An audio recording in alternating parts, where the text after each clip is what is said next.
Hello, everyone. This is once again the Watchmonger, Bill Weimers, and today I'm going to talk to you about a couple things. Um, First, how to clean a proper Rolex watch, or any watch, really, for that matter. It's really quite simple. There's something called microfiber, and it's very, very soft, and it's made out of very minuscule fibers, hence microfiber, hence the name. And it really gets the prints off really, really good. Another thing is, and you rub it really good, and it will take off most of the prints. Now, if you got something on there, say you're out to dinner and you were I don't know, got a little something, maybe some sauce or something on your watch, and you're like, oh no. I mean, go home, don't use the microfiber, because you're just gonna get dirty and it doesn't make any sense. So get yourself a paper towel and some Windex. Give it a couple sprays. You don't have to worry about it. It's water resistant. If it's a real Rolex, if it's not, well, there may be issues, but you don't need to worry about that, because the true watch enthusiasts, like myself, we only buy the real deal stuff. And this works on any watch, not just the high-end watch or anything like that. So give it a couple sprays, and we'll get this very clean. Now, I don't have to do that right now. As you can see, this has a really nice sheen to it. And so it's not necessary to do that right now. But last night I pulled out my little watch collection that I have going on, and I have somewhere upwards of 45, 46 watches. I get some really high ends like the Rolexes and the Breitlings and the Omegas. I get some lower end quartzes like a Fossil, a Tag, Heuer, things like that. So good, very good collection. And in the days to come, I hope to show that collection to you. I'll probably shoot that video outside. It'll be very nice. I think you'll really enjoy it. The other thing I want to show is now I already loosened the back here on this genuine Rolex, and I want to show people at home, the internals of a genuine Rolex, what it looks like inside, and what to expect. Some of these you think, oh wow, it's a real Rolex, and if you bought it secondhand, how are you gonna know if it's real or not? You're just gonna listen to the guy you bought it from. So before you even buy it, my suggestion is just take off the back. Okay, just take it off right here. See, it's already loose. It's always better. Oops. It's always better when you take the bracelet off. But I don't feel like doing that. Taking the shortcut here. Gosh, it's not so easy sometimes, even when it's loose. Rolex, they really don't want you going in the back, so they do everything. It's like, I swear they got booby traps or something. There we go. Yeah. Let's put that there. Okay. Let's move this aside for a second. All right, now we gotta look right here. And this says, I don't know if you can see that or not, but let's see if this will get a good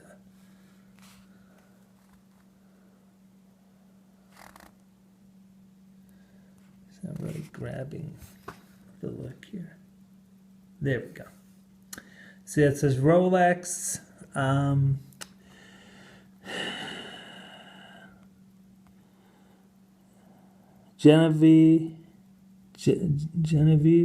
Geneva, Switzerland. Stainless steel. See, now on the back of this, on a genuine Rolex, there's nothing typically here. Not within a Submariner. They don't have that. They have nothing there. You know, that's very typical of Rolex. Okay, so I'm just going to put this aside now. And as I mentioned, it's the real deal, and you can see that. Not even the fake watches, not even the best Swiss fakes have even conquered this yet. You know, I mean, if I had a macro lens, you could really see it well. I just don't feel like getting it right now and setting it up for video. But yeah, if we got real down and dirty and we looked at this very, very closely, you would definitely see that there's absolutely no errors in this. No rough edgings or anything that may be typical of something made in China. And a lot of the Chinese, it's actually really interesting. I saw a video on this not too long ago. When they do certain etchings like this, it may look from a distance like it's good, but if you break it down to a macro lens, you can actually see how they do it. And believe it or not, they use a microscopic chisel in a ball peen hammer, tiny, to get this done. And if they were to do it in here, and it would be so hacked, you know, it would look terrible under a macro lens. Let's put that aside. Now the movements interior here, as you can see, this right here is the real deal. See, I don't know if you can see that. It says genuine Rolex. It says 29 joules. Now the thing with the joules is it makes everything run smoother internally with less vibration, things of that nature. And basically, the more joules, the better. And this has 29, and that's very typical of a Submariner watch by Rolex. And most watches try to emulate this movement that is made by Rolex, not for Rolex. So it's not, you know, a third-party company that's doing this. It's Rolex themselves. And so that's one thing of note. The jewels. There's a 29 in here. And the other thing, too, is to notice what it's made out of. Everybody's looking at it right now saying, wow, that's beautiful, and it is. That's not copper. That's not yellow gold. It's not titanium. It's a platinum gold. Now, what's a platinum gold is basically the combination of platinum and gold mixing together in a natural environment. And basically what I mean by that is a natural environment is not something that's conjured up in a lab. Mother Nature, God, you know, that's you know, the mixing over billions and billions of years with all these vast metals. There are very, very few parts of the world that have a mixture of titanium and gold. And you can see that too if you look, because titanium has a silverish look, and gold is obviously, there's a white gold and a yellow gold. Now you look at this and you're like, oh, it's a yellow gold. But now if I flip this a little bit, Now it looks platinum. Yellow gold. Platinum. So it kind of gives you a bit of an idea how cool that is. It's like a two-tone, and like depending on the light, depending on a number of factors, it can look platinum or it can look yellow gold.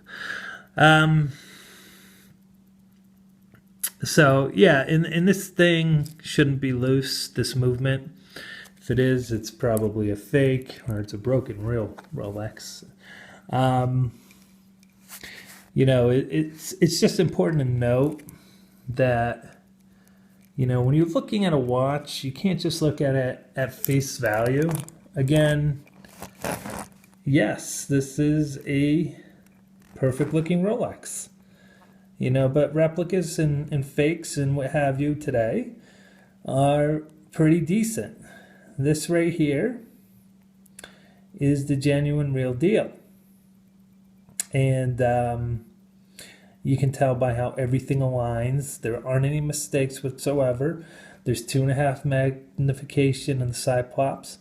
And this is a genuine mother of pearl, oyster pearl on the top. And it's a thing of beauty, really. Now let me show you. I couldn't show you this the other day, but I want to show you how this works. So you pull this out here. You see, this is the triple lock system that only Rolex has. And some watches are self-winding. This is not a self-winding watch. You have to watch it. You have to wind it every couple days.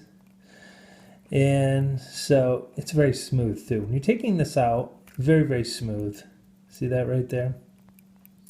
Now, if you look inside, there's a rubber little gasket in there. It's in the right spot. It's closer to the crown than it is to the base of the pin. And so now I pulled it out, unscrewed it. I haven't pulled it out. I've unscrewed it. I felt it release. Now you can just simply start winding this. Now you want to do it like 30, 40 times. It's a very quiet. If you hear like a lot of meshing, like, then you know it's a fake too, without even opening the back. Or if it clicks like a quartz. And Rolexes don't use quartz at all. They don't use any quartz. They only use Swiss movements, their own. So you do that a couple dozen times, good to go. You pop this out again, and I don't want to change the date and all that and mess it up, or the time, but you know, it has a genuine hacking movement, so you pull it out a third time, or a second time rather, to set the time. The second hand stops. That's all that means. And this is a ceramic bezel right here. It used to be metal, but now with the new models here at you know, that Rolex makes, you know, and they do such a great job, they decided to go a little bit with a newer technology, which is, you know, right at the forefront of Rolex always. They're always looking to improve. Now, the difference with ceramic and the advantages of a ceramic bezel over a metal one is obviously it's light. You know, it's obviously much lighter, and it's actually stronger material. So you could really give this, you know, you could be diving underwater or what have you, and you could smack this good and it wouldn't even be near a scratch on it. I mean, some of the things that do happen from time to time is the mother of pearl comes out, the luminosity kind of gets old and dries out and doesn't work anymore, and you got to get it reheated or re-radiated, things like that. But this is, like I said, it's the real McCoy, and it's going to close the back. The back, you close the back the same way you open it, except in reverse. And